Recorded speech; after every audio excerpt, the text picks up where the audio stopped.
എന്താ ചേച്ചി? കുട്ടി ഇതിനു മുമ്പ് വേറെ ഒരുപാട് വീട്ടിലൊക്കെ ജോലി ചെയ്തിട്ടുണ്ടോ? അവിടുത്തെ ഭർത്താക്കന്മാരൊക്കെ കുട്ടിയോട് എങ്ങനെയായിരുന്നു പെരുമാറ്റം? ഭർത്താക്കന്മാരൊക്കെ വളരെ സ്നേഹത്തോടെയാ പെരുമാറിയിരുന്നത്.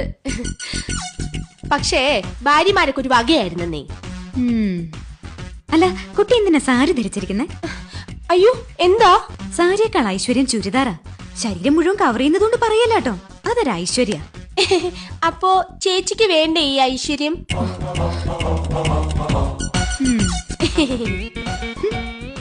അതെ.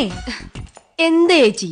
കുട്ടിക്കറിയോ, വടക്കേന്ത്യയിൽ ഒരു വീട്ടില് വീട്ടുകാരന്റെ അടുത്ത് അവിടുത്തെ ജോലിക്കാരി അറിയാതൊന്ന് സംസാരിച്ചു. എന്തോ വീട്ടുകാര്യം മതിയല്ലോ. അന്ന് രാത്രി കാവില് വിളക്ക് വെക്കാൻ പോയ അവളെ പാമ്പ് കൊത്തി. അതെങ്ങനെ നിനക്ക്